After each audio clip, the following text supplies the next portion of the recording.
ಬಸ್ನಲ್ಲಿ ಸಾರಿಗೆ ಸಚಿವರು ಒಂದು ರಿಯಾಲಿಟಿ ಚೆಕ್ ಅನ್ನು ನಡೆಸುತ್ತಾರೆ. ಇದಾದ ನಂತರವಾಗಿ ಈಗ ಸಿಬ್ಬಂದಿಯನ್ನ ಅಮಾನತು ಮಾಡಲಾಗಿದೆ. ನಿರ್ಲಕ್ಷ್ಯದ ಆರೋಪದ ಅಡಿಯಲ್ಲಿ ಸಿಬ್ಬಂದಿಯನ್ನ ಅಮಾನತು ಮಾಡಲಾಗಿರುವಂತದ್ದು.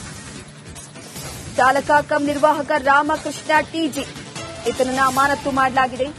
ಅಮಾನತು ಮಾಡಿ ಬಿಎಂಟಿಸಿ ಅಧಿಕೃತವಾಗಿ ಈಗ ಆದೇಶವನ್ನ ಹೊರಡಿಸಿರುವಂತದ್ದು.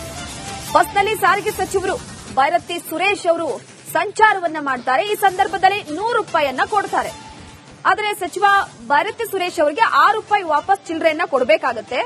ಆ ₹6 ಚಿಲ್ಲರೆ ಇಲ್ಲ ಅನ್ನೋ ಕಾರಣಕ್ಕೆ ಬಸ್ಸಿನ ಕಂಡಕ್ಟರ್ ಸಚಿವರನ್ನೇ ಕೆಳಗಿಳಿಸಿರ್ತಾನೆ. ಅದಾದ ನಂತರವಾಗಿ ಯುಪಿಐ ಕುರಿತು ಸಚಿವರ ಗಮನಕ್ಕೆ ತರುವಲ್ಲೂ ಕೂಡ ವಿಫಲ ಆಗ್ತಾನೆ. ಯುಪಿಐ ಮುಖಾಂತರವಾಗಿ ನೀವು ಹಣವನ್ನ ಪಾವತಿಸಬಹುದು ಅನ್ನುವ ವಿಚಾರಕ್ಕೆ ಸಂಬಂಧಪಟ್ಟಂತೆ ಸಚಿವರ ಗಮನಕ್ಕೆ ತರಲ್ಲ.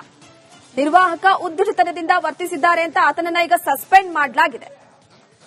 ಮೊನ್ನೆ ಭಾರತಿ ಸುರೇಶ್ ಅವರು ಇದ್ದಕ್ಕಿದ್ದ ಹಾಗೆ, ಯಾಕಂದ್ರೆ ಸಾಕಷ್ಟು ಜನರಿಂದ ಕಂಪ್ಲೇಂಟ್ ಬಂದಿರುತ್ತೆ ಇದೇ ವಿಚಾರವಾಗಿ. ಚಿಲ್ಲರೆ ವಿಚಾರಕ್ಕೆ ಸಂಬಂಧಪಟ್ಟಂತೆ ಎಲ್ಲಂದ್ರಲ್ಲಿ ಸಾರಿಗೆ ಬಸ್ ಅನ್ನ ಇಳಿಸ್ಬಿಟ್ಟು ಹೋಗ್ತಾರೆ. ಕೇವಲ ₹5, ₹10 ಈ ರೀತಿ ಚಿಲ್ಲರೆ ವಿಚಾರಕ್ಕೆ ಸಂಬಂಧಪಟ್ಟಂತೆ ಕಿರಿಕನ್ನ ಮಾಡ್ತಾ ಇದ್ದ ಅನ್ನುವಂತ ಆರೋಪದ ಅಡಿಯಲ್ಲಿ ಖುದ್ದು ಸಾರಿಗೆ ಸಚಿವರೇ ಒಂದು ರಿಯಾಲಿಟಿ ಚೆಕ್ ಅನ್ನ ನಡೆಸಬೇಕಾಗುತ್ತೆ. ಅದಕ್ಕಾಗಿ ಅದೇ ಬಸ್ನಲ್ಲಿ ಪ್ರಯಾಣವನ್ನ ಮಾಡೋದಕ್ಕೆ ಒಂದು ಮುಖಕ್ಕೆ ಮಾಸ್ಕ್ ಅನ್ನ ಹಾಕೊಂಡು ಭಾರತಿ ಸುರೇಶ್ ಅವರು ಸಂಚಾರವನ್ನ ಮಾಡ್ತಾರೆ.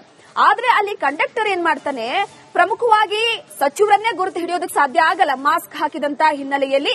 ಯಾರೋ ಒಬ್ಬ ಪ್ರಯಾಣಿಕ ಯಥಾಸ್ಥಿತಿಯಲ್ಲಿ ಪ್ರಯಾಣಿಸೋದಕ್ಕೆ ಬಂದಿದ್ದಾರೆ ಅನ್ನೋ ರೀತಿಯಲ್ಲಿ ಆತನಿಗೆ ₹6 ಚಿಲ್ಲರೆಯನ್ನ ಕೊಡಬೇಕಾಗುತ್ತೆ ₹100. ಆದ್ರೆ ಎಲ್ಲೋ ಒಂದು ಕಡೆ ₹6 ಚಿಲ್ಲರೆ ಕೊಡೋದಿಲ್ಲ. ಅದಾದ ನಂತರವಾಗಿ ಮಧ್ಯದಲ್ಲೇ ಇಳಿಸೋದಕ್ಕೆ ಮುಂದಾಗ್ತಾರೆ. ಈ ಸಂದರ್ಭದಲ್ಲಿ ಯುಪಿಐ ಮುಖಾಂತರವಾಗಿ ಇತ್ತೀಚೆಗೆ ಬಂದಿರುವಂತಹ ಯುಪಿಐ ಮುಖಾಂತರವಾಗಿ ಕೂಡ ಪಾವತಿಸಬೇಕಾಗುತ್ತೆ. ಆದ್ರೆ ಅದನ್ನು ಕೂಡ ಹೇಳದೆ ಈಗ ಸಿಬ್ಬಂದಿಯನ್ನ ಅಮಾನತು ಮಾಡಲಾಗಿದೆ.